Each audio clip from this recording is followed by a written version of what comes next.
راویوں کے بارے میں علم اور ان پر تنقید۔ علم الرجال عظمت اور ندرت رکھنے والا علم و فن ہے، کیونکہ حدیث کی صحت و ضعف اسی پر موقوف ہے اور اس کی بنیاد پر صحت و فساد کا حکم لگایا جاتا ہے۔ محدثین نے علم الرجال کو اہمیت دی ہے اور اس پر پوری توجہ اور نگرانی مبذول کی ہے۔ بحث و روایت سے اس کا احاطہ کیا ہے۔ جس نے بھی نبی کریم صلی اللہ علیہ وسلم کے بارے میں کچھ لکھا ہے، انہوں نے اس کی معرفت حاصل کی ہے، اس کے حالات اور آمد و رفت کا مطالعہ کیا ہے اور رجال کو درجات و طبقات میں تقسیم کیا ہے، اور اپنی معلومات کی بنیاد پر علماء میں جرح و تعدیل کے سلسلہ میں اختلاف پایا جاتا ہے۔ حافظ ذہبی نے ثقات کے بارے میں ایک رسالہ لکھا ہے جن پر ایسی باتوں کی بنیاد پر جرح کی گئی ہے جو ان کے رد یعنی جرح کا باعث نہیں بن سکتی۔ امام ذہبی لکھتے ہیں، صحابہ کرام رضی اللہ عنہم کی بساط تو لپٹی ہوئی ہے، اگرچہ ان کے درمیان اختلافات پیدا ہوئے اور ان سے بھی باقی ثقات کی طرح غلطیاں سرزد ہوئیں، کیونکہ غلطی سے کوئی فرد محفوظ نہیں رہ سکتا، لیکن نادر غلطی کبھی نقصان دہ نہیں ہوتی۔ ان کی عدالت اور ان کی بیان کردہ روایات کے قبول کرنے پر ہی عمل موقوف ہے، یہی ہمارا عقیدہ ہے۔ تابعین میں عمدن جھوٹ بولنے والا موجود نہیں ہے، لیکن وہ غلطی اور وہم کا شکار ہوئے ہیں۔ جس کی غلطیاں بیان کردہ روایات میں قلیل ہیں وہ قابل برداشت ہے، اور جن علم کے مخزنوں میں غلطیاں متعدد ہیں وہ بھی قابل عفو ہیں۔ ان کی احادیث نقل کی گئی ہیں اور ان پر عمل ہوا ہے، اگرچہ ثقہ ائمہ کے ہاں ایسے لوگوں کی حدیث کے حجت ہونے میں اختلاف ہے، جیسے حارث اعور، عاصم بن زمرہ، توامہ کے مولا صالح اور عطا بن صائب وغیرہم ہیں، اور جن میں غلطیوں کی کثرت ہے اور انفرادیت زیادہ ہے ان کی حدیث حجت نہیں ہے۔ تابعین کے پہلے طبقہ میں ایسے لوگ نہیں ہے، اگرچہ صغار تابعین اور بعد کے لوگوں میں یہ چیز موجود ہے۔ مالک اور اوزاعی اور ان جیسے لوگ جن سے ملے ہیں ان میں مذکورہ بالا مراتب موجود ہیں، اور ان کے دور میں عمدن جھوٹ بولنے والے اور کثیر الغلط پائے گئے ہیں اور ان کی احادیث چھوڑ دی گئی ہیں۔ یہ مالک امت کے لیے ہدایت کا ستارہ بھی جرح سے محفوظ نہیں رہا۔ اگر امام مالک کی حدیث بطور دلیل پیش کرتے وقت کوئی کہے اس پر جرح کی گئی ہے تو اسے سزا دی جائے گی اور ذلیل کیا جائے گا۔ اس طرح اوزاعی ثقہ حجت ہے، اور بسا اوقات وہ تفرد اور وہم کا شکار ہو جاتا ہے اور اس کی زہری سے احادیث میں کچھ کلام ہے، حالانکہ اس کے بارے میں امام احمد بن حنبل نے کہا ہے اس کی رائے بھی ضعیف اور حدیث بھی ضعیف۔ لوگوں نے امام احمد کے اس قول کا مفہوم لینے میں تکلف سے کام لیا ہے۔ اسی طرح کم فہم والوں نے زہری پر بھی جرح کی ہے، کیونکہ وہ بالوں کو سیاہ کرتے تھے اور فوجی لباس پہن لیتے تھے اور ہشام بن عبد الملک کے خادم بھی رہے ہیں۔ ثقات پر جرح ایک وسیع باب ہے۔ پانی جب دو قلے ہو وہ پلید نہیں ہوتا، اور مومن کی جب حسنات راجع اور سیئات کم ہو وہ کافر نہیں ہے۔ یہ بھی تب ہے اگر ثقہ اور پسندیدہ پر جرح اثر انداز ہو، اور جب اثر انداز ہی نہیں تو اس کی کیا حیثیت۔ قواعد التحدیث صفحہ نمبر 187۔ صحابہ کرام رضی اللہ عنہم اور بعد کے اہل علم کے حالات کے بارے میں وسیع معلومات کی بنا پر امام مسلم جرح و تعدیل میں بہت مہارت رکھتے تھے۔ سلمان بن عامر بن اوس بن حجر بن عمر بن حارث ضبی کو شرف رفاقت حاصل ہے، اور مسلم بن حجاج کا قول ہے صحابہ کرام رضی اللہ عنہم میں ضبی صرف یہی ہے۔ تہذیب التہذیب جلد نمبر 4 صفحہ نمبر 120۔ ضبی یعنی زب قبیلہ سے تعلق رکھنے والا۔ مکی بن عبدان کہتے ہیں میں نے مسلم بن حجاج سے سنا کہ ابو محمد عبداللہ بن ثعلبہ بن صغیر عزری بنو زہرہ کے حلیف اور صحابی ہیں۔ تاریخ مدینہ دمشق جلد نمبر 27 صفحہ نمبر 186۔ امام بعد والوں کے حالات کی بھی درایت و معرفت رکھتے ہیں۔ احمد بن سلمہ کہتے ہیں میں نے مسلم بن حجاج سے سنا محمد بن رافع ثقہ قابل اعتماد صحیح تحریر یا کتاب والا ہے۔ تہذیب التہذیب جلد نمبر 9 صفحہ نمبر 141۔ علی بن حسن بن موسیٰ ہلالی کے بارے میں فرماتے ہیں طیب بن طیب پاکیزہ کا پاکیزہ بیٹا ہے۔ تہذیب التہذیب جلد نمبر 7 صفحہ نمبر 664۔ بس اوقات وہ راوی کی آمد و رفت کی باریکیوں سے بھی آگاہ ہوتے ہیں۔ ابو جمرہ نصر بن عمران بن عصام ضبعی بصری کے بارے میں فرماتے ہیں وہ نیشاپور میں مقیم تھا، پھر مرو چلا گیا اور پھر سرخس چلا گیا اور وہی فوت ہوا۔ تہذیب التہذیب جلد نمبر 10 صفحہ نمبر 385۔ بسا اوقات وہ اپنے شیوخ کے باریک مسائل سے آگاہ ہوتے ہیں اور ان کی مسلسل جستجو جاری رکھتے ہیں۔ اگر ان میں کوئی ایسی بات مل جاتی ہے جو ان کی حدیث کے ترک کا باعث بنتی ہے تو اس کو چھوڑ دیتے ہیں، اور اگر جاری رکھنے کی بات ملتی ہے تو اس پر قائم رہتے ہیں۔ احمد بن سلمہ کہتے ہیں میں نے مسلم سے سنا جب ابن جریج حدثنا اخبرنا یا سمعتو کا صیغہ استعمال کرتے ہیں تو ان سے بڑھ کر کوئی ثقہ نہیں ہوتا۔ سیر اعلام النبلاء جلد نمبر 12 صفحہ نمبر 568۔ سیر اعلام میں یہ عبارت موجود نہیں ہے۔ ابراہیم بن ابی طالب کہتے ہیں میں نے مسلم سے پوچھا آپ نے صحیح میں احمد بن عبد الرحمن وہبی سے بکثرت احادیث بیان کی ہیں حالانکہ اس کا اختلاط واضح ہو چکا ہے۔ انہوں نے جواب دیا اس پر اعتراض میرے مصر سے چلے جانے کے بعد ہوا ہے۔ سیر اعلام النبلاء جلد نمبر 12 صفحہ نمبر 568۔ ان سے علی بن جعد کے بارے میں سوال ہوا، کہا ثقہ ہے لیکن وہ جہمی تھا۔ محمد بن یزید کے بارے میں کہا اس کی حدیث لکھنے کے قابل نہیں۔ محمد بن عبد الوہاب اور عبد الرحمن بن بشر دونوں کی توثیق کی۔ قطن بن ابراہیم کے بارے میں کہا اس کی حدیث نہیں لکھی جائے گی۔ سیر اعلام النبلاء جلد نمبر 12 صفحہ نمبر 568۔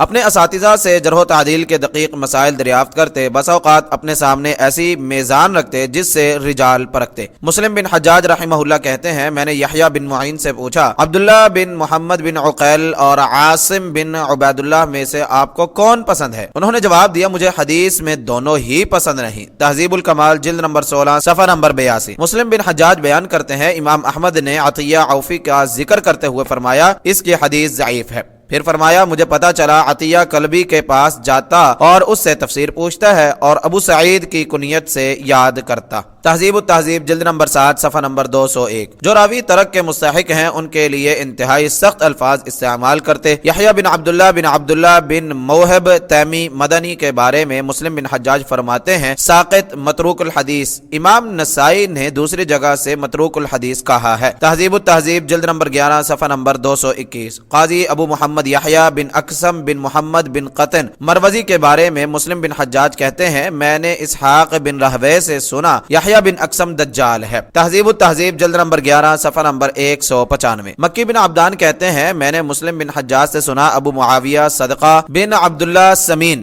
ابو وہب کلاعی سے منکر الحدیث ہے۔ تاریخ دمشق مدینہ جلد نمبر 24 صفحہ نمبر 19۔ مکی بن عبدان کہتے ہیں میں نے مسلم بن حجاج سے سنا ابو علی محمد بن معاویہ نیشاپوری مکہ میں بس گیا تھا، متروک الحدیث ہے۔ تاریخ بغداد جلد نمبر 3 صفحہ نمبر 274۔ امام مسلم رحمہ اللہ کی علل الحدیث سے آگاہی۔ بقول ابن صلاح معلل حدیث وہ ہے جس میں ایسی علت پائی جائے جو صحت میں عیب کا باعث ہو جبکہ ظاہری طور پر وہ صحیح ہو۔ محدث وہی ہے جو اسانید علل اسماء رجال سند عالی اور سند نازل سے آگاہ ہو اور مزید برآں اسے کثیر تعداد میں متون یاد ہوں۔ ہمارے اسلاف احادیث کا سماع کرتے، انہیں پڑھتے، پھر سفر پر نکلتے، ان کی تفسیر کرتے، یاد کرتے اور ان پر عمل پیرا ہوتے۔ امام سیوطی لکھتے ہیں میں نے اپنے استاد ذہبی کا کلام اس گروہ کے بعض محدثین کو نصیحت کرتے ہوئے دیکھا۔ ان محدثین کا حصہ صرف اتنا ہے کہ روایت کے لیے صرف سن لیا جائے، اپنے اصل مقصد کی خلاف ورزی کرنے کی بنا پر اللہ ان کو سزا دے گا اور کئی دفعہ کی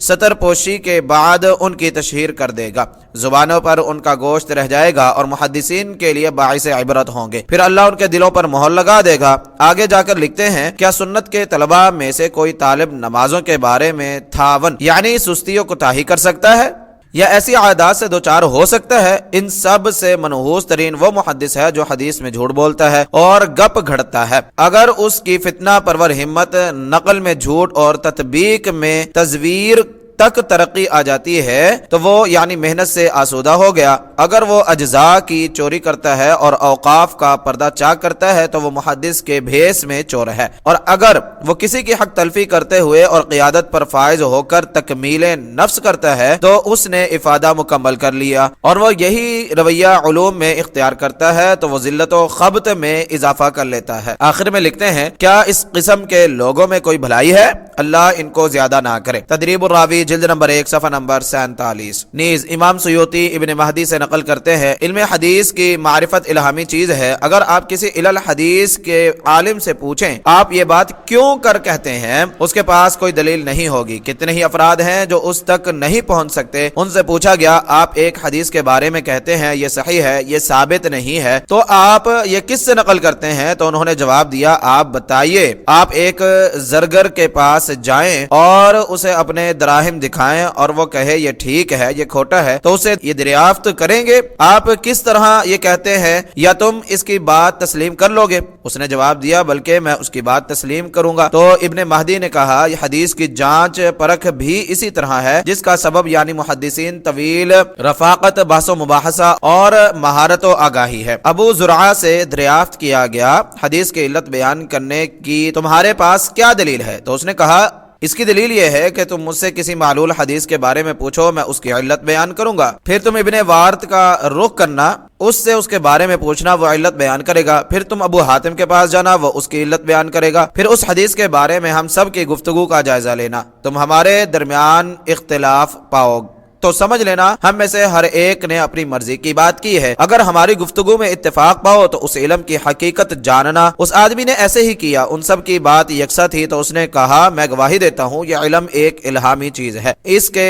جاننے کا طریقہ یہی ہے اس حدیث کی تمام سندوں کو جمع کیا جائے، اس کے راویوں کے اختلاف ضبط و اتقان پر نظر دوڑائی جائے۔ ابن المدینی کا قول ہے اگر کسی حدیث کے تمام طرق جمع نہ کیے جائیں تو اس کی غلطی واضح نہیں ہوتی۔ تدریب الراوی جلد نمبر 1 صفحہ نمبر 252 253۔ امام مسلم رحمہ اللہ اس فن کے شاہسوار تھے اور یہ علم انہوں نے اپنے اساتذہ بخاری اور علی بن المدینی رحمہم اللہ سے سیکھا، اگرچہ ان سے روایت نہیں کیا، جیسا کہ ہم بیان کر چکے ہیں، حتیٰ کہ اپنے بعض شیوخ سے بھی سبقت لے گئے، حتیٰ کہ بعض حفاظ نے ان کی صحیح کو بخاری کی صحیح پر بھی ترجیح دی ہے۔ ابو علی نیشا پوری کا قول ہے آسمان کی چھت کے نیچے صحیح مسلم سے صحیح تر کوئی کتاب نہیں ہے۔ امام ذہبی رحمہ اللہ فرماتے ہیں شاید ابو علی تک صحیح بخاری نہیں پہنچی۔ تذکرۃ الحفاظ جلد نمبر 2 صفحہ نمبر 589۔ ابو عمر بن حمدان کا قول ہے میں نے ابن عقدہ سے پوچھا بخاری اور مسلم دونوں میں سے زیادہ حافظ کون ہے؟ تو اس نے کہا محمد بھی عالم ہے اور مسلم بھی عالم ہے۔ میں نے یہ سوال کئی بار دہرایا تو اس نے کہا محمد کو اہل شام کے بارے میں غلطی لگ جاتی ہے کیونکہ اس نے ان کا تذکرہ ان کی کتابوں کو دیکھ کر کیا ہے، اس لیے وہ ان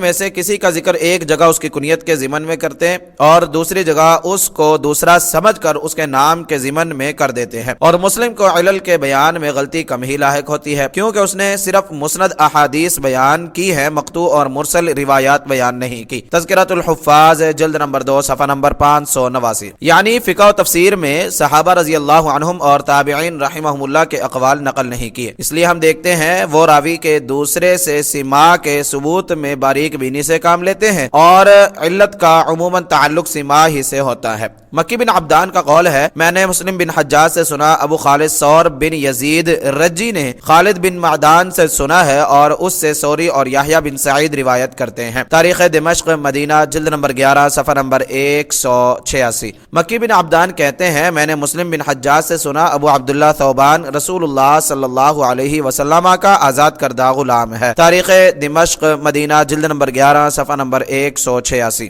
ابو عبداللہ حافظ کا قول ہے میں نے مسلم بن حجاج کی تحریر پڑھی، اس نے ان لوگوں کا تذکرہ کیا جنہوں نے جاہلیت کا دور پایا اور نبی اکرم صلی اللہ علیہ وسلم سے ملاقات نہیں کی، لیکن وہ نبی اکرم صلی اللہ علیہ وسلم کے بعد صحابہ کرام رضی اللہ عنہم کے ساتھ رہے، ان میں سے شریح بن ہانی حارثی بھی ہے۔ تاریخ دمشق مدینہ جلد نمبر 23 صفحہ نمبر 68۔ مکی بن عبدان کا قول ہے میں نے مسلم بن حجاج سے سنا ابو فوزہ حدیر بنو سلیم کے آزاد کردہ غلام سے علا بن حارث روایت کرتا ہے۔ تاریخ دمشق مدینہ جلد نمبر 12 صفحہ نمبر 240۔ مکی بن عبدان کہتے ہیں میں نے مسلم بن حجاج سے سنا ابو الظاہریہ حدیر بن قریب نے ابو امامہ اور عبداللہ بن بسر سے سنا اور اس سے معاویہ بن صالح نے روایت کی۔ تاریخ دمشق مدینہ جلد نمبر 12 صفحہ نمبر 246۔ مکی بن عبدان کا قول ہے میں نے مسلم بن حجاج سے سنا ابو عبداللہ حسن بن عمران عسقلانی نے عبداللہ بن عبد الرحمن بن ابزہ سے سنا اور اس سے شعبہ نے روایت کیا ہے۔ تاریخ دمشق مدینہ جلد نمبر 13 صفحہ نمبر 338۔ مکی بن عبدان کا قول ہے میں نے مسلم بن حجاج سے سنا ابو صالح حکم بن موسیٰ بغدادی نے یحییٰ بن حمزہ اور حقل بن زیاد سے سماع کیا۔ تاریخ دمشق مدینہ جلد نمبر 15 صفحہ نمبر 55۔ مکی بن عبدان کا قول ہے میں نے مسلم بن حجاج سے سنا، ابو عبیدہ حمید بن ترویہ طویل نے انس بن مالک اور حسن سے سنا اور اس سے حماد بن سلمہ اور ابن مبارک نے روایت لی۔ تاریخ دمشق مدینہ جلد نمبر 15 صفحہ نمبر 257۔ مکی بن عبدان کا قول ہے میں نے مسلم بن حجاج سے سنا، ابو علی حسین بن قیس اور بقول بعض خنش اکرمہ سے روایت کرتا ہے، وہ منکر الحدیث ہے۔ تاریخ دمشق مدینہ جلد نمبر 15 صفحہ نمبر 317۔ مکی بن عبدان کا قول ہے میں نے مسلم بن حجاج سے سنا، ابو محمد داود بن ابی ہند نے ابن المسیب اکرمہ اور حسن سے سماع کیا اور اس سے سوری اور یزید بن ہارون روایت کرتے ہیں۔ تاریخ دمشق مدینہ جلد نمبر 17 صفحہ نمبر 121۔ مکی بن عبدان کا قول ہے میں نے مسلم بن حجاج سے سنا، ابو سعید عبد الکریم بن مالک جزری نے مجاہد اور سعید بن جبیر سے سنا اور اس سے سوری اور ابن عیینہ نے روایت لی ہے۔ تاریخ دمشق مدینہ جلد نمبر 36 صفحہ نمبر 458۔ محمد بن جسی کا قول ہے میں نے مسلم سے سنا، میں نے صحیح کو 3 لاکھ مسموعات سے انتخاب کر کے لکھا۔ تذکرۃ الحفاظ جلد نمبر 2 صفحہ نمبر 589۔ احمد بن سلمہ کا قول ہے میں مسلم کے ساتھ صحیح کی تعلیف میں 15 سال رہا اور وہ 12,000 احادیث پر مشتمل ہے۔ تذکرۃ الحفاظ جلد نمبر 2 صفحہ نمبر 569۔ روایت حدیث میں احتیاط۔ امام مسلم پرہیزگار امانت دار تھے، اپنے صحیح میں صرف وہی احادیث درج کی جن کی صحت کا انہیں یقین تھا اور ان کے بارے میں اپنے مشائخ سے دریافت کیا تھا۔ ابراہیم بن محمد بن سفیان کہتے ہیں مسلم بن حجاج ابو سعید قطن بن ابراہیم نیشاپوری کے ہاں گئے اور اس سے کچھ احادیث لکھی۔ لوگ اس کے پاس جمع ہو گئے تو اس نے ابراہیم بن طہمان کے واسطہ سے ایوب سے، نافع کی، ابن عمر سے دباغت کے بارے میں روایت بیان کی۔ لوگوں نے اس سے اصل نسخہ کا مطالبہ کیا، اس نے نسخہ پیش کیا، اس میں یہ حدیث نہ تھی، حاشیہ پر لکھی ہوئی تھی۔ امام مسلم رحمہ اللہ نے اس بنا پر اس کو چھوڑ دیا۔ تہذیب التہذیب جلد نمبر 8 صفحہ نمبر 340۔ فقہ میں امام مسلم رحمہ اللہ کا درجہ یعنی مقام و مرتبہ۔ امام مسلم محدثین کے اسلوب پر متقی فقیہ امام تھے، فتاوی حدیث کی صورت میں دیتے تھے، ایسے کیوں نہ ہوتا اس کے استاد اور امام محدثین کے استاد واقف کار فقہا کے امام بخاری تھے، جن کے سامنے پروان چڑھے اور ان سے علوم اخذ کیا۔ اس کا بڑا گواہ ان کا اپنی صحیح کو ایک انوکھے انداز میں فقہی ابواب پر مرتب کرنا ہے۔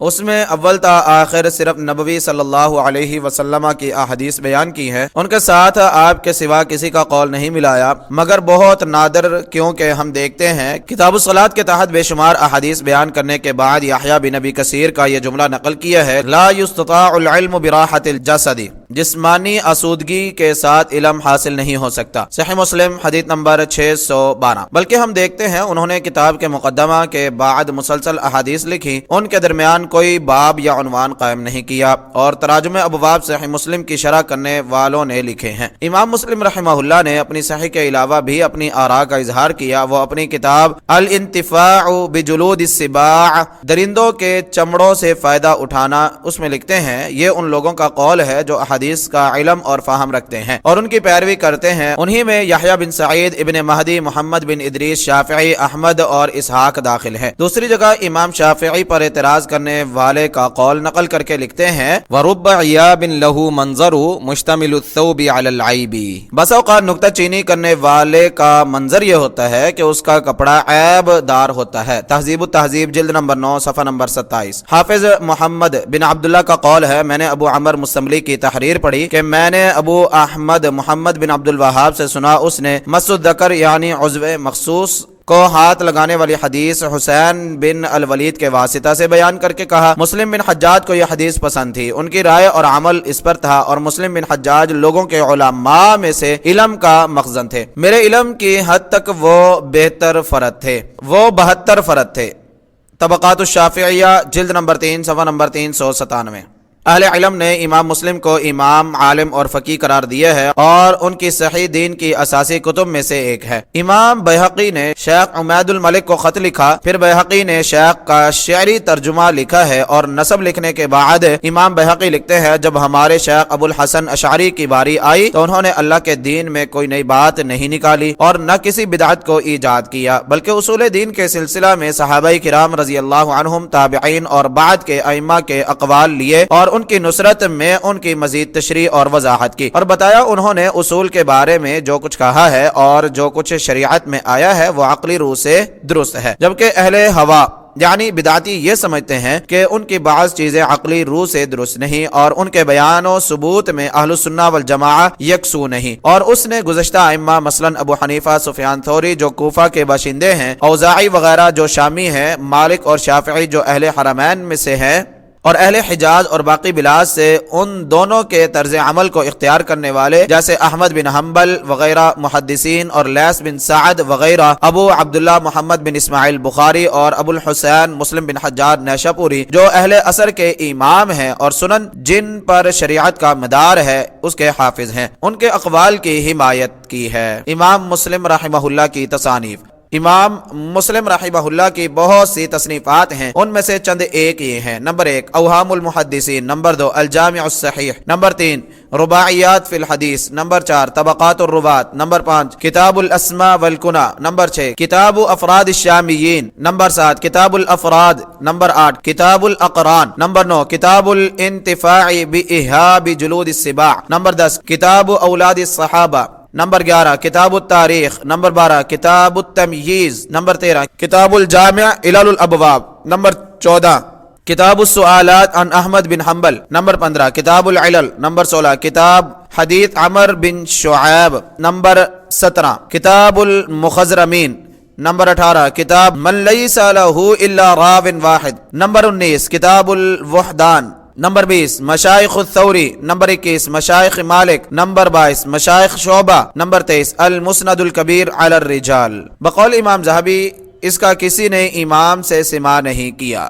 مکی بن عبدان کا قول ہے، میں نے مسلم سے سنا اگر اہل حدیث 200 سال بھی حدیث لکھتے رہیں تو ان کا مدار اس مسند پر ہوگا، یعنی المسند الکبیر پر۔ سیر اعلام النبلاء جلد نمبر 12 صفحہ نمبر 579۔ نوٹ: امام ذہبی نے سیر اعلام النبلاء جلد نمبر 12 صفحہ نمبر 568 پر مکی بن عبدان کا یہ قول نقل کیا ہے، میں نے مسلم سے سنا، میں نے اپنی یہ کتاب المسند ابو زرعہ کے سامنے پیش کی تو اس نے جس کے بارے میں یہ مشورہ دیا کہ اس کتاب کی یہ حدیث معلول ہے یا اور کوئی سبب ہے، اس کو میں نے ترک کر دیا، اور جس کے بارے میں کہا یہ صحیح ہے، اس میں کوئی علت نہیں، اس کو میں نے پیش کیا۔ اور اگر اہل الحدیث 200 سال بھی حدیث لکھتے رہیں تو ان کا مدار اس سند پر ہوگا۔ اس عبارت سے صاف معلوم ہوتا ہے کہ المسند سے مراد صحیح مسلم ہے، کیونکہ المسند الکبیر کا تو کسی کو سماع ہی حاصل نہیں ہوا۔ عبدالعزیز علوی۔ ابن الشرقی امام مسلم سے بیان کرتے ہیں، میں نے اس المسند میں جو چیز درج کی ہے وہ دلیل کے بنا پر درج کی ہے، اور جو چیز چھوڑی ہے وہ بھی دلیل کے بنا پر چھوڑی ہے۔ سیر اعلام النبلاء جلد نمبر 12 صفحہ نمبر 580۔ صحیح احادیث پر تصانیف کا آغاز۔ اسلام کے دور میں سب سے پہلی کتاب جو لکھی گئی وہ ابن جریج کی کتاب ہے، اور بقول بعض امام مالک کی موطا ہے،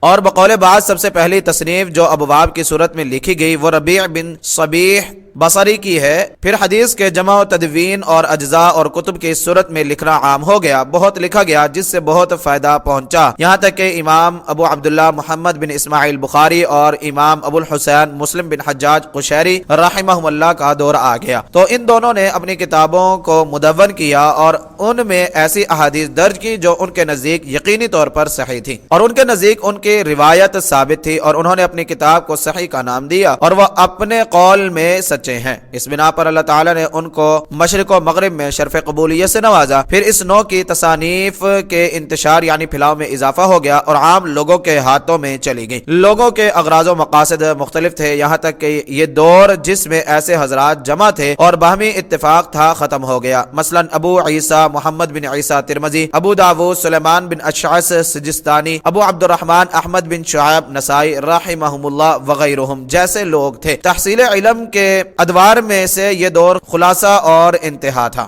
اس کے بعد طلب و جستجو میں کمی آ گئی، شوق کم ہو گیا، ہمتیں کمزور پڑ گئیں، ہر قسم کے علوم و فنون اور حکومتوں میں یہی صورتحال پیش آتی ہے، وہ آہستہ آہستہ پیدا ہوتے ہیں اور ہمیشہ پھیلتے پھولتے رہتے ہیں، یہاں تک کہ اپنی انتہا کو پہنچ جاتے ہیں، پھر واپس لوٹنا شروع ہو جاتے ہیں۔ گویا علم حدیث کی انتہا بخاری مسلم اور ان کے دور کے محدثین پر ہو گئی، پھر تنزل اور انحطاط اس حد تک پہنچ گیا جو اللہ کو منظور تھا۔ پھر یہ علم اپنے شرف اور بلند مرتبہ ہونے کے باوجود یہ علم کمیاب اپنے لفظ اور معنی دونوں کے اعتبار سے مشکل ہے، اس لیے لوگوں کی تصانیف میں مختلف اغراض تھیں۔ بعض کا مقصد صرف احادیث کی تدوین تھی تاکہ الفاظ کی حفاظت ہو جائے اور ان سے احکام مستنبط ہو سکیں، جیسے کہ عبداللہ بن موسیٰ ضبی اور ابو داود طیالسی وغیرہما نے آغاز میں کیا۔ پھر ان کے بعد احمد بن حنبل رحمہ اللہ اور ان کے بعد کے لوگوں نے کیا۔ انہوں نے احادیث اپنے راویوں کے اعتبار سے لکھی۔ وہ ابوبکر صدیق رضی اللہ عنہ کی مسند احادیث لکھتے ہیں جس میں ان کی تمام مرویات کو بیان کرتے ہیں۔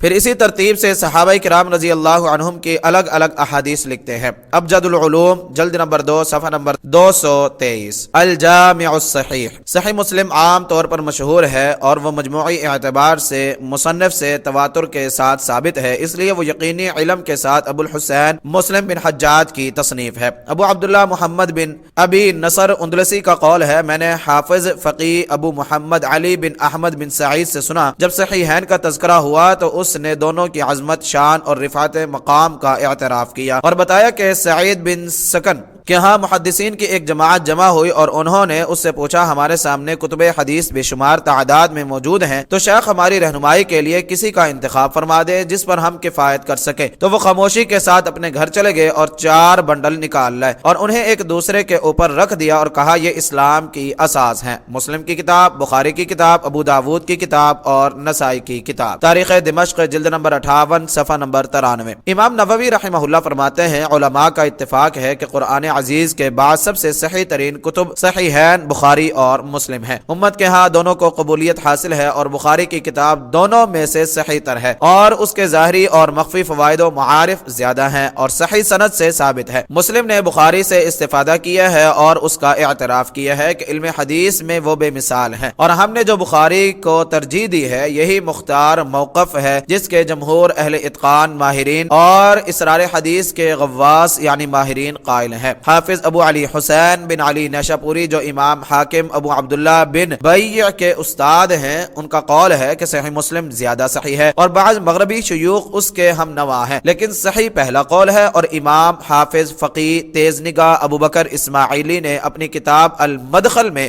بخاری کی ترجیح ثابت کی ہے۔ امام عبد الرحمن نسائی رحمہ اللہ کا قول ہے، ان تمام کتب میں سے کوئی بھی بخاری کی کتاب سے بہتر نہیں۔ امام نووی رحمہ اللہ فرماتے ہیں، اختصار کے ساتھ بخاری کے راجح ہونے کی دلیل یہ ہے کہ علماء کا اتفاق ہے، الف بخاری کا درجہ مسلم سے فائق ہے، با وہ فن حدیث کے اس سے زیادہ عالم ہے، جیم اس نے اپنے علم کا انتخاب اور اپنی پسندیدہ احادیث کی تلخیص اس کتاب میں کر دی ہے، دال اس کی تہذیب اور تنقیح میں 16 برس صرف کیے ہیں، سین اسے ہزارہا احادیث سے جمع کیے ہے۔ میں نے ان سب باتوں کے دلائل اپنی صحیح بخاری کی شرح کے آغاز میں بیان کیے ہیں۔ بخاری کی کتاب کے راجح ہونے کی دلیل یہ بھی ہے کہ امام مسلم کا موقف جس پر انہوں نے اپنی کتاب کے شروع میں اجماع کا دعویٰ کیا ہے یہ ہے کہ معنعن سند متصل کے حکم میں ہے، یعنی سماع کا حکم رکھتی ہے، جبکہ عن سے روایت کرنے والے راوی اور اس کا استاد ہم عصر ہو اگرچہ ان کی ملاقات ثابت نہ ہو، اور امام بخاری رحمہ اللہ جب تک دونوں کی ملاقات ثابت نہ ہو اس کو موصول قرار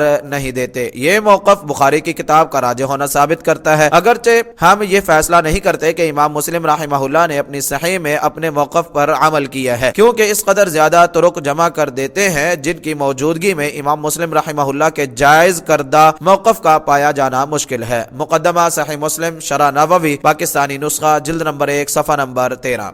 صحیح مسلم یقینی طور پر صحیح ہے۔ شیخ ابو عمر بن صلاح لکھتے ہیں، امام مسلم رحمہ اللہ نے اپنی اس کتاب میں جن احادیث کو صحیح قرار دیا ہے وہ قطعی طور پر صحیح ہے اور نفس الامر میں ان کے صحیح ہونے کا علم نظری حاصل ہے۔ یہی صورت بخاری کی بیان کردہ صحیح احادیث کی ہے، کیونکہ چند ان لوگوں کے سوا جن کے قول کا مخالف و موافق ہونا اجماع میں معتبر نہیں ہے، امت کے ہاں ان کو قبولیت حاصل ہے۔ شیخ فرماتے ہیں، ہمارا پسندیدہ موقف یہ ہے کہ وہ حدیث جو درجہ تواتر کو نہیں پہنچتی، امت کا اس کو قبول کر لینا اس کی صحت کا علم میں نظری پیدا کرتا ہے، اگرچہ بعض اصولی محققین نے اس کی مخالفت میں یہ کہا ہے چونکہ یہ سب لوگوں کے حق میں صرف ظن کا فائدہ دیتا ہے، اس لیے اس کو علم قرار دینا صحیح نہیں، کیونکہ ظن حدیث پر عمل کو ثابت کرتا ہے، اس لیے اس کو قبول کر لیا گیا ہے، لیکن ظن میں غلطی کا امکان ہے۔ شیخ فرماتے ہیں، یہ اعتراض اس لیے اٹھ جاتا ہے کہ جو لوگ غلطی سے محفوظ ہیں وہ غلطی نہیں کر سکتے اور امت اپنے اجماع میں غلطی سے محفوظ ہے، اس لیے امام الحرمین کا قول ہے، اگر کوئی انسان یہ قسم اٹھاتا ہے کہ بخاری اور مسلم نے اپنی کتابوں میں جن احادیث کو صحیح قرار دیا ہے اگر وہ صحیح نہ ہو ہو تو میری بیوی کو طلاق، تو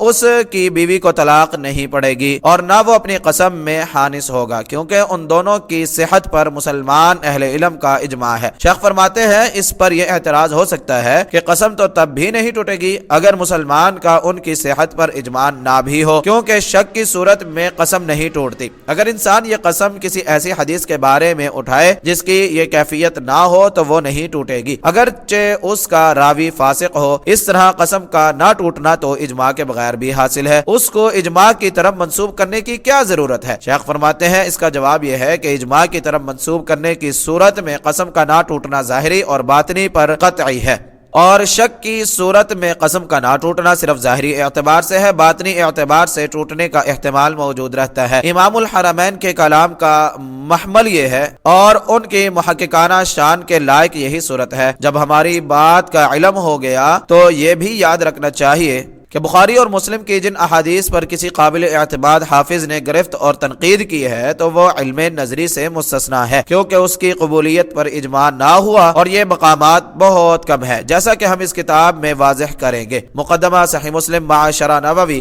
پاکستانی نسخہ، جلد نمبر 1 صفحہ نمبر 13۔ امام ابو عمر اپنے ایک جز میں لکھتے ہیں جس حدیث کی تخریج پر بخاری اور مسلم متفق ہوں اس کے راوی کا صدق قطعی اور یقین سے ثابت ہے، کیونکہ امت نے اس کو قبول کر لیا ہے، اور یہ تلقی یعنی قبولیت علم نظری کا فائدہ دیتی ہے جو علم کے افادہ میں متواتر کی طرح ہے۔ صرف یہ فرق ہے متواتر سے علم ضروری یعنی بلا غور و فکر حاصل ہوتا ہے، اور امت کے قبول کر لینے سے علم نظری یعنی جو غور و فکر کا محتاج ہے وہ حاصل ہوتا ہے۔ اور امت کا اتفاق ہے کہ بخاری اور مسلم جس حدیث کی صحت پر متفق ہیں تو ان کی بات حق اور سچ ہے۔ شیخ نے اپنی کتاب علوم الحدیث یعنی مقدمہ ابن الصلاح میں لکھا ہے، میرا رجحان یہ تھا کہ جس حدیث پر دونوں متفق ہوں ان کی صحت کا ظن غالب حاصل ہے، اور میں اسے قوی موقف خیال کرتا تھا، لیکن اب مجھ پر یہ حقیقت کھلی ہے کہ صورتحال یہ نہیں، صحیح بات یہ ہے کہ اس سے علم حاصل ہوتا ہے۔ امام ابن صلاح نے ان مقامات پر جس رائے کا اظہار کیا ہے یہ محققین اور اکثریت کے قول کے مخالف ہے۔ ان کے نزدیک صحیح ہے کہ وہ احادیث جو متواتر نہیں ہے وہ ظن کا فائدہ دیتی ہیں، کیونکہ وہ احاد ہیں، اور احاد ظن کا فائدہ دیتی ہیں، جیسا کہ اصول حدیث میں ثابت ہے۔ اس سلسلہ میں بخاری اور مسلم اور دوسری کتابوں میں کوئی فرق نہیں ہے۔ امت کے قبول کر لینے نے ان کی احادیث پر عمل کرنے کو ثابت کیا ہے، اور یہ اتفاقی بات ہے، کیونکہ ان کے علاوہ کتابوں کی احادیث پر عمل کا ثبوت تب ہوگا جب ان کی سند صحیح ہو، اور ان سے صرف ظن حاصل ہوگا۔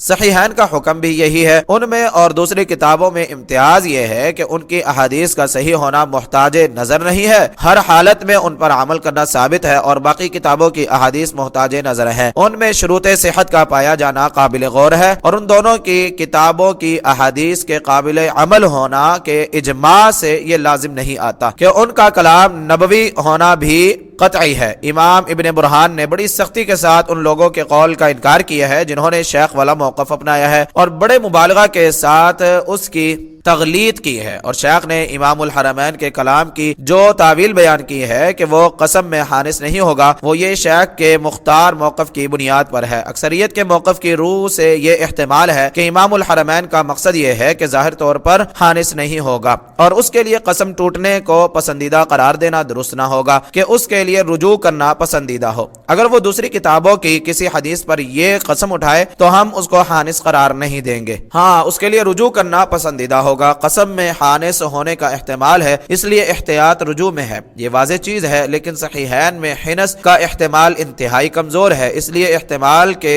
ضعیف ہونے کے باعث رجوع کرنا پسندیدہ نہیں ہوگا۔ مقدمہ صحیح مسلم، جلد نمبر 1 صفحہ نمبر 15۔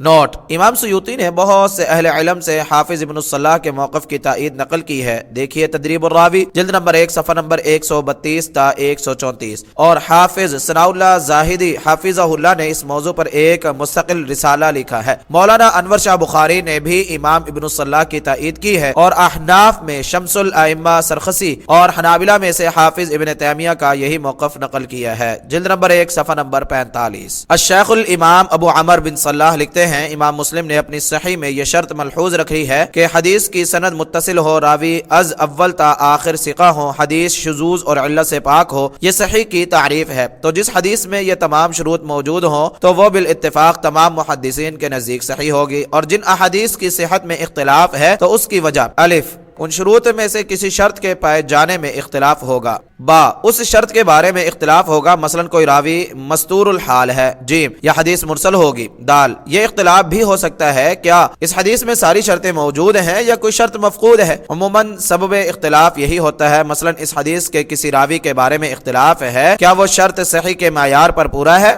جب حدیث کے سارے راوی ثقہ ہوں مگر ان میں ابو زبیر مکی بھی موجود ہو، یا سہیل بن ابی صالح ہو، یا عبد الرحمن بن علا ہو، یا حماد بن سلمہ ہو، تو اس کے بارے میں کہتے ہیں یہ حدیث مسلم کی شرط پر صحیح ہے اور بخاری کی شرط پر صحیح نہیں ہے، کیونکہ ان راویوں میں امام مسلم کے نزدیک شروط صحت پوری ہے اور امام بخاری کے نزدیک ان میں شروط صحت مکمل نہیں۔ ایسی صورتحال بخاری کی ہے، وہ اکرمہ مولا عبداللہ بن عباس، اسحاق بن محمد فروی اور عمر بن مرزوق وغیرہم سے حدیث لاتے ہیں اور امام مسلم ان تینوں کو حجت خیال نہیں کرتے۔ امام حاکم نے اپنی کتاب المدخل الی معرفت المستدرک میں لکھا ہے جن راویوں کی احادیث کی تخریج امام بخاری نے اپنی الجامع الصحیح میں کی اور امام مسلم نے اپنی الصحیح میں نہیں کی، ان کی تعداد 434 ہے، اور ان راویوں کی تعداد جن سے امام مسلم نے اپنی مسند الصحیح میں روایت لی ہے اور امام بخاری نے اپنی الجامع الصحیح میں ان سے روایت نہیں لی، 625 ہے۔ اور امام مسلم نے اپنی الصحیح میں باب صفت الصلاۃ کے تحت لکھا ہے ہر وہ حدیث جو میرے نزدیک صحیح ہے میں نے اس کو اپنی اس کتاب میں درج نہیں کیا،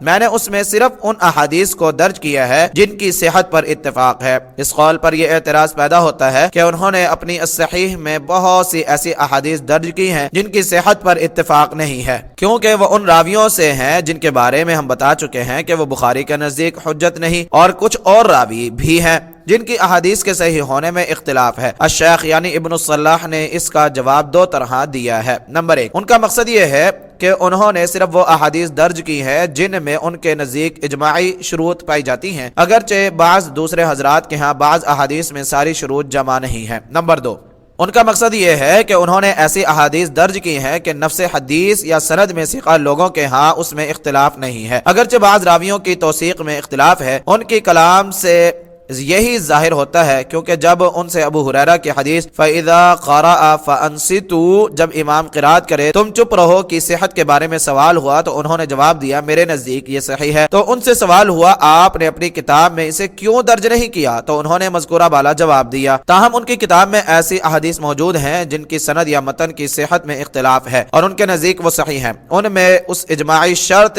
سے ظہول ہو گیا ہے یا کوئی اور سبب ہے، ان کا استدراک اور تعلیل کی گئی ہے۔ صحیح مسلم کی معلق روایات۔ معلق وہ روایت ہے جس کی سند کے شروع سے ایک یا زائد راوی حذف کر دیے جائیں۔ بخاری میں ان کی تعداد بہت زیادہ ہے جیسا کہ اس کی تعداد گزر چکی ہے، اور مسلم میں ایک ہی جگہ تیمم کے سلسلہ میں ہے۔ لیث بن سعد روایت کرتے ہیں اور آگے ابو الجہم بن حارث بن سمہ کی روایت بیان کی ہے کہ آپ بیر جمل نامی جگہ سے آئے اور دو اور جگہ حدود اور بیوع میں لیث سے تعلیقاً روایت کی ہے، جبکہ پہلے متصل بیان کر چکے ہیں۔ اس کے علاوہ 14 جگہ اور متصل روایت بیان کرنے کے بعد تعلیقاً روایت بیان کی ہے۔ تدریب الراوی جلد نمبر 1 صفحہ نمبر 117۔ الشیخ الامام ابو عمر ابن الصلاح لکھتے ہیں بخاری اور مسلم کی صحیحین میں جو روایات منقطع کی صورت میں بیان کی گئی ہیں وہ اس معنی میں منقطع نہیں ہے کہ وہ صحیح کے مقام سے نقل ہو کر ضعیف بن جاتی ہیں، جسے امام ابو الحسن دارقطنی نے تعلیق کا نام دیا ہے۔ حمیدی انہیں الجمع بین الصحیحین میں بیان کرتے ہیں اور دوسرے اہل مغرب حضرات بھی، وہ بخاری کی کتاب میں بہت زیادہ ہیں اور مسلم کی کتاب میں بہت ہی کم۔ فرماتے ہیں اگر وہ تعلیق کے لیے معلوم صیغہ استعمال کریں، مثلا قال اور روا سے نقل کریں اور وہاں تک ان کی سند متصل ہو جہاں انقطاع ہے، مثلا یوں بیان کریں روا الزہری عن فلان اور زہری کی صحیح سند بیان کریں، تو ان کی کتابوں کے حالات کا تقاضا یہ ہے یہ روایت ان کے نزدیک صحیح ہے۔ اس طرح ان کی مذاکرہ کی صورت میں حاصل والی روایت جسے وہ مبہم الفاظ میں بیان کریں جس سے اس کا پتہ نہ چل سکے لیکن وہ اسے بطور دلیل پیش کریں تو وہ بھی صحیح ہوگی، مثلا یوں بیان کریں حدثنی بعض اصحابنا یا اس کے ہم معنی الفاظ۔ اپنی صحیح میں مسلم کی باریک بینی۔ امام مسلم رحمہ اللہ نے اپنی صحیح میں احتیاط، اتقان، ورع اور معرفت کی انتہائی آخری راہوں کا خیال رکھا ہے، جو ان کے کمال، ورع، مکمل معرفت، علوم کی کثرت، حفظ کے پختہ ثبوت اور فن حدیث میں مہارت، اس کی مختلف انواع پر قدرت اور اس فن میں تفوق اور اس کے دقیق علم میں امتیاز قائم کرنے میں بلند مقام پر فائز ہونے پر دلالت کرتے ہیں۔ ان تک یگانہ روزگار افراد ہی پہنچتے ہیں۔ میں بطور مثال چند چیزوں کا تذکرہ کرتا ہوں تاکہ باقی سے آگاہی حاصل ہو سکے، کیونکہ ان کے حالات کی حقیقت سے وہی آگاہ ہو سکتا ہے جو کمال اہلیت اور ان فنون کو جاننے والا ہو جن علوم کی معرفت کا وہ محتاج ہے، مثلا فقہ، اصول حدیث، اصول فقہ، علم عربیہ، اسماء رجال، علم الاسانید کی باریکیاں اور تاریخ کی واقفیت کے ساتھ ان کی کتاب پر خوب غور و فکر کریں اور اس فن کے ماہرین کے ساتھ اٹھے بیٹھے ان کے ساتھ بحث و مباحثہ میں حصہ لے۔ مزید برآں اچھی فکر اور بلند ذہن کے ساتھ ہمیشہ اس علم کے ساتھ تعلق رکھے اور ان کے علاوہ وسائل جن کی ضرورت ہے اس سے متصف ہو۔ امام مسلم کے قصد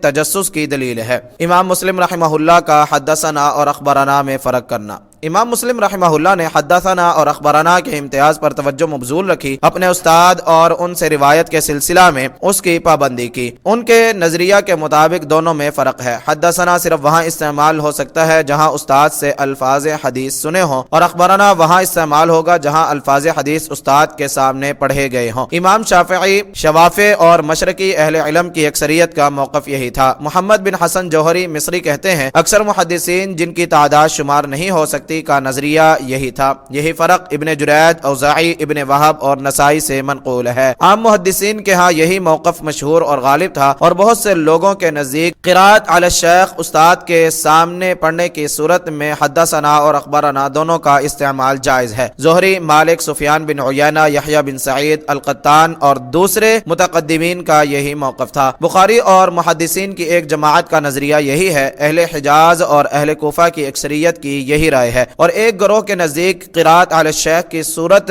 میں حدثنا اور اخبرنا میں سے کسی کا استعمال درست نہیں ہے۔ ابن المبارک، یحییٰ بن یحییٰ، احمد بن حنبل اور نسائی کا مشہور قول یہی ہے، واللہ اعلم۔ راویوں کے الفاظ میں اختلاف کی تعیین و تحدید۔ امام مسلم رحمہ اللہ راویوں کے الفاظ میں اختلاف کا بہت خیال رکھتے تھے۔ مثلا وہ لکھتے ہیں حدثنا فلان و فلان اور الفاظ فلاں کے ہیں، قال یا قالا حدثنا فلان۔ اسی طرح اگر متن کے الفاظ میں فرق ہو یا راوی کے وصف یا نسب وغیرہ میں فرق ہو تو وہ اس کی وضاحت فرماتے ہیں۔ بعض دفعہ اس سے معنی میں فرق نہیں پڑتا، اور بعض دفعہ بعض جگہ معنی میں فرق پڑ جاتا ہے، لیکن وہ پوشیدہ ہوتا ہے جسے ان علوم کا ماہر ہی سمجھ سکتا ہے جن علوم کا اوپر تذکرہ ہو چکا ہے، مزید برآں جو فقہی دقائق اور فقہی مذاہب سے آگاہ ہو۔ ہمیں اس سلسلہ میں مسلم کے مقصد کو دقت نظری سے سمجھنا چاہیے۔ مثلا وہ صحیفہ حمام بن منبہ سے سیدنا ابو ہریرہ رضی اللہ عنہ کی روایت بیان کرتے ہیں۔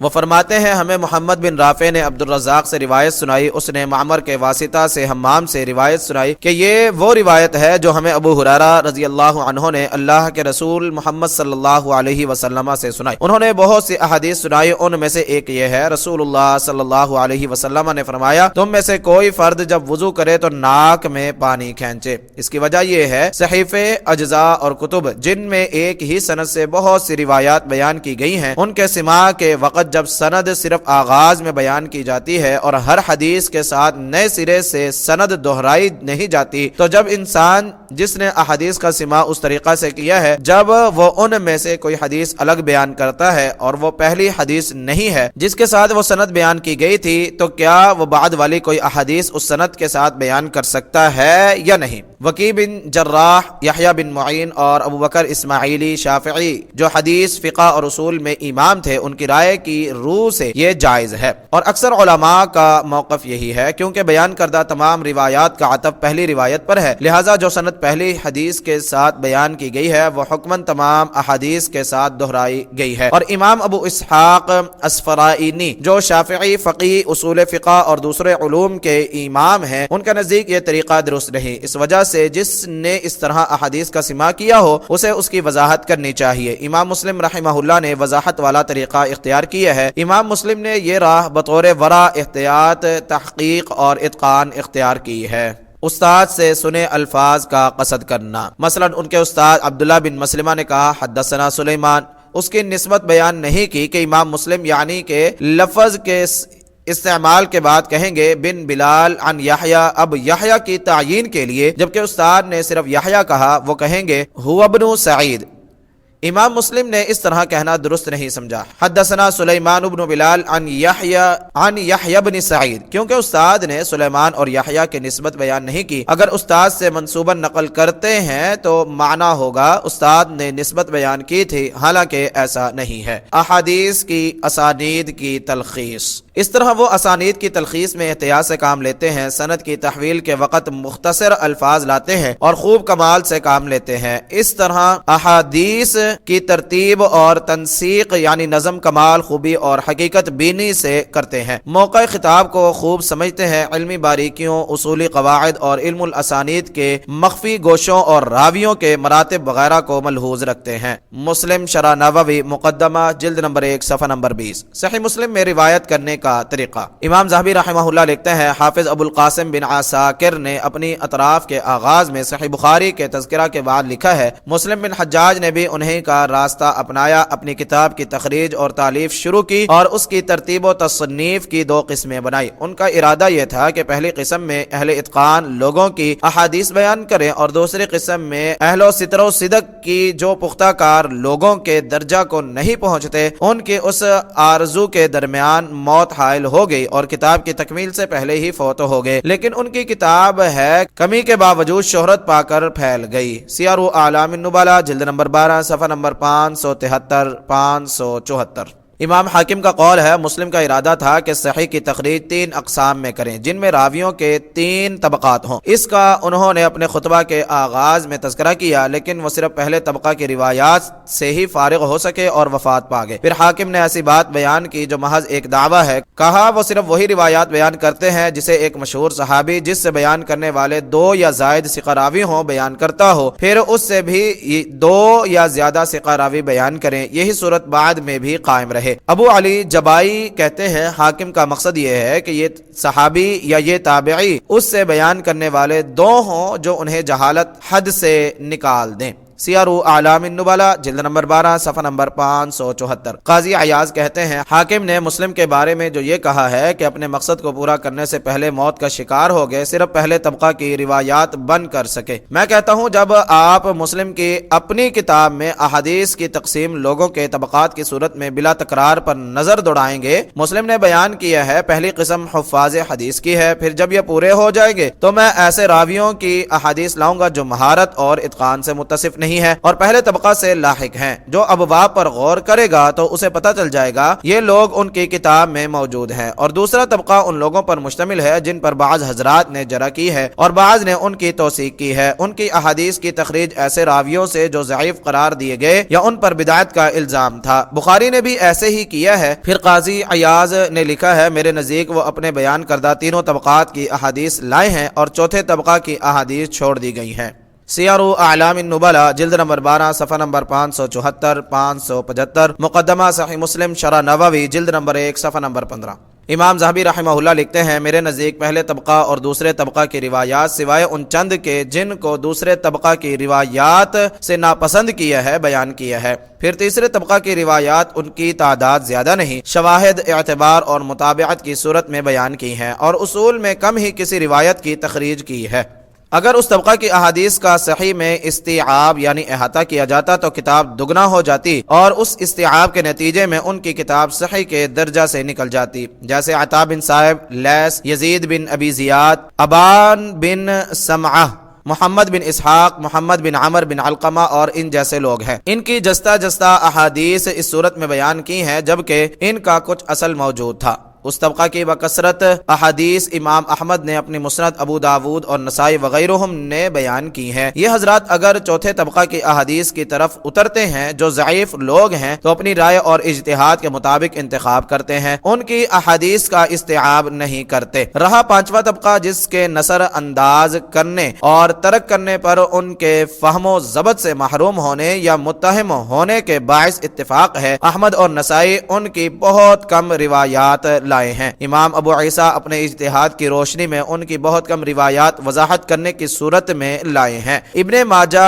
بلا بیان چند روایات لائے ہیں، واللہ اعلم۔ ابو داود ان کی روایات بہت کم لائے ہیں اور عموماً ان کے بارے میں وضاحت کر دی ہے، بعض جگہ ضعیف ہونے کے باوجود سکوت اختیار کیا ہے، ضعف بیان نہیں کیا۔ چھٹا طبقہ جیسے غالی، رافضی، جہمیت کے داعی، جھوٹے احادیث وضع کرنے والے اور متروک متہم لوگ جیسے عمر بن صباح، محمد مصلوب، نوح بن ابی مریم، احمد جویباری اور ابو حذیفہ بخاری صحاح ستہ میں ان راویوں سے کوئی حرف نہیں لیا گیا۔ ہاں، ابن ماجہ نے غلطی سے عمر بن صباح کی ایک حدیث روایت کی ہے۔ اس طرح ابن ماجہ نے نام میں تدلیس کرتے ہوئے نام لیے بغیر ایک حدیث بیان کی ہے۔ بقول بصیری یہ روایت ابو داود میں صحیح سند سے موجود ہے۔ سیر اعلام النبلاء جلد نمبر 12 صفحہ نمبر 575 576۔ صحیح مسلم کے امتیازات۔ اللہ تعالی ہم پر اور امام پر رحمت فرمائے۔ ان کے علم حدیث میں کچھ ایسے ساتھی تھے جو ان کے ہم پلہ تھے اور کچھ ایسے ساتھی تھے جو ان پر فائق تھے، اور اللہ تعالیٰ نے انہیں اپنی صحیح کے باعث ستاروں تک رفعت بخشی اور وہ امام حجت بن گئے۔ حدیث اور دوسرے علوم میں ان کا ذکر خیر بار بار آتا ہے، یہ اللہ کا فضل ہے، جسے چاہے اسے عنایت فرمائے۔ امام نووی رحمہ اللہ فرماتے ہیں، امام مسلم ایک عمدہ فائدہ میں منفرد ہیں، یعنی ان کی کتاب سے استفادہ بہت آسان ہے، کیونکہ انہوں نے ہر حدیث کے بیان کے لیے اس کی مناسب جگہ کا انتخاب کیا ہے، جہاں وہ ان تمام طرق کو جمع کر دیتے ہیں جن کے تذکرہ کو وہ پسند اور مختار سمجھتے ہیں۔ وہاں متعدد اسانید اور مختلف الفاظ لے آتے ہیں، طالب علم پر اس کی سندوں پر نظر دوڑانا اور ان سے فائدہ حاصل کرنا آسان ہو جاتا ہے، اور امام جن مختلف طرق سے پیش کرتے ہیں ان پر اعتماد حاصل ہو جاتا ہے۔ اس کے برعکس بخاری ان مختلف طرق کو متفرق دور دور ابواب میں لاتے ہیں اور بہت سی احادیث ایسے ابواب کے تحت لاتے ہیں کہ فہم ان کی طرف نہیں جاتا اور وہاں مناسب نہیں سمجھتا۔ امام بخاری یہ اپنی دقیقہ رسی کی بنا پر کرتا ہے۔ طالب علم کے لیے ان طرق کو جمع کرنا اور امام بخاری کے بیان کردہ تمام طرق پر اعتماد کرنا مشکل ہو جاتا ہے۔ میں نے متاخرین حفاظ حدیث کی ایک جماعت پائی جنہوں نے ان مقامات پر ٹھوکر کھائی ہے، اور بخاری کی کئی احادیث جو کتاب میں ایسی جگہ موجود ہیں جن کی طرف ذہن سبقت نہیں کرتا، ان کا انکار کیا ہے۔ مقدمہ شرح صحیح مسلم نووی جلد نمبر 1 صفحہ نمبر 13۔ صحیح مسلم کی فضیلت میں مکی بن عبدان جو نشاپور کے ایک حافظ ہیں، ان کا یہ بیان بھی ہے کہ میں نے مسلم بن حجاج سے سنا، اگر اہل حدیث 200 سال تک حدیث لکھتے رہیں تو ان کا مدار اس مسند یعنی ان کی صحیح پر ہوگا، اور میں نے مسلم سے سنا، میں نے اپنی یہ کتاب ابو زرع رازی کے سامنے پیش کی، جس حدیث میں انہوں نے کوئی علت بتائی میں نے اس کو چھوڑ دیا، اور جس کے بارے میں کہا یہ صحیح ہے اور اس میں کوئی علت نہیں، اس کو روایت کیا۔ اور ابو بکر خطیب بغدادی اپنی سند سے مسلم سے نقل کرتے ہیں، میں نے یہ مسند صحیح 3 لاکھ سنی ہوئی احادیث سے تصنیف کی ہے۔ سیر اعلام النبلاء جلد نمبر 12 صفحہ نمبر 568۔ لیکن خطیب کا قول یہاں موجود نہیں ہے اور نہ ہی جلد نمبر 12 صفحہ نمبر 579 پر ہے۔ علماء مغرب کے نزدیک صحیح مسلم کا مقام۔ علماء مغرب کے ہاں صحیح مسلم کو بہت بلند مقام حاصل ہے، حتیٰ کہ انہوں نے اسے صحیح بخاری سے بھی برتر قرار دیا ہے۔ ان کے ہاں اسے بہت شہرت اور بہت عظمت ملی، اور یہ اللہ کا فضل ہے جسے چاہے عنایت فرمائے۔ امام نووی رحمہ اللہ فرماتے ہیں، مسلم تک متصل روایت ان علاقوں اور اس دور میں ابو اسحاق ابراہیم بن محمد بن مسلم پر بند ہے، اور بلاد مغرب میں اس سند کے ساتھ ابو محمد احمد بن علی قلانسی کی روایت بھی موجود ہے۔ یہ دونوں براہ راست مسلم سے روایت کرتے ہیں۔ مقدمہ شرح صحیح مسلم نووی جلد نمبر 1 صفحہ نمبر 12۔ اہل علم مسلم کی روایت کی تلاش میں یا صحیح مسلم کی روایت اور قرات کی خاطر مغربی علاقوں کا رخ کرتے تھے۔ نصر بن حسن شاشی مغرب تک جانے کے لیے کئی دفعہ بغداد آئے اور اندلس میں صحیح مسلم پڑھائی۔ تاریخ دمشق مدینہ جلد نمبر 62 صفحہ نمبر 31۔